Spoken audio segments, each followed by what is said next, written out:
ഈശ്വംസിഹായിക്ക് സ്തുതിയായിരിക്കട്ടെ. വിശുദ്ധ മത്തായി അറിയിച്ച സുവിശേഷം 1-ാം അധ്യായം 24-ാം വാക്യം. ജോസഫ് നിദ്രയിൽ നിന്നുണർന്ന് കർത്താവിന്റെ ദൂതൻ കൽപ്പിച്ചതുപോലെ പ്രവർത്തിച്ചു. നീതിമാനായ ജോസഫിനെ നമ്മൾ ഇന്ന് വചനത്തിൽ കാണുകയാണ്. ഒരുപക്ഷെ പലപ്പോഴും നമ്മൾ മറന്നു പോകുന്ന ഒരു വ്യക്തിയാണ് ജോസഫ് എന്ന് പറയുന്നത്, അല്ലെ? യൗസേപ്പ് പിതാവിനെ നമ്മൾ മറന്നു പോവുകയാണ്. ദൈവകൽപ്പന പാലിച്ച് നീതിയോടുകൂടി ജീവിച്ചു കടന്നുപോയ ഒരു പിതാവ്, പലപ്പോഴും മറന്നു പോകുന്ന ഒരു വ്യക്തിത്വം.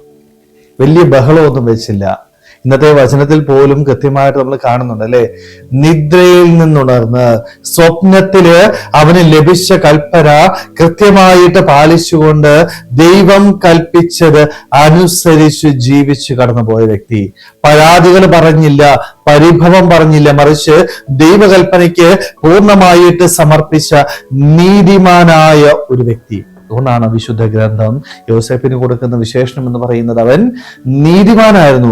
ആ ഒരൊറ്റ വാക്കില് അവന്റെ ജീവിതത്തിന്റെ എല്ലാ പ്രത്യേകതകളും വിശുദ്ധ സുവിശേഷം നമുക്ക് കാണിച്ചു തരുന്നുണ്ട്. സ്നേഹമുള്ളവരെ, യൗസേപ്പിനെ പോലെ നീതിമാന്മാരായിട്ട് ജീവിക്കേണ്ടവരാണ് ഓരോ ക്രൈസ്തവനും. നമ്മുടെ ജീവിതത്തില് നീതി ഉണ്ടായിരിക്കണം. പലപ്പോഴും നീതി നഷ്ടപ്പെട്ട വ്യക്തികളായിട്ട് നമ്മൾ മാറുകയാണ്. അർഹതപ്പെട്ടത് പോലും മറ്റുള്ളവർക്ക് കൊടുക്കാതെ എല്ലാം എനിക്ക് വേണം എന്നുള്ള സ്വാർത്ഥതയിൽ ജീവിക്കുന്ന വ്യക്തികളാണ്. എന്ത് ചെയ്യുമ്പോഴും എൻ്റെ ജീവിതത്തിന്റെ ലക്ഷ്യം എന്ന് പറയുന്നത് സ്വാർത്ഥതയായിട്ട് മാറുക. എനിക്ക് എന്ത് നേട്ടം കിട്ടും?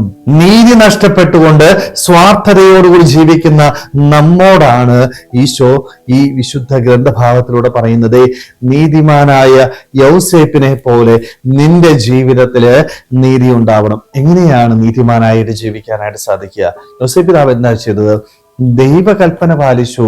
ദൈവം കൊടുത്തത് കൃത്യമായിട്ട് പരാതികളും പരിഭവവും പറയാതെ സന്തോഷത്തോടുകൂടി സ്വീകരിച്ച് അതനുസരിച്ച് ജീവിക്കുവാനായിട്ട് തയ്യാറായപ്പോഴാണ് യൗസേപ്പ് നീതിമാനായിട്ട് മാറിയത്. സ്നേഹമുള്ളവരെ, നമ്മുടെയൊക്കെ ജീവിതത്തിലും നീതിയോടുകൂടി നമ്മളും ജീവിക്കണമെങ്കിൽ ഒരേ ഒരു കാര്യം ചെയ്താൽ മതി. ദൈവത്തിന്റെ വചനമനുസരിച്ച് ജീവിക്കുവാനായിട്ട് തയ്യാറാവണം.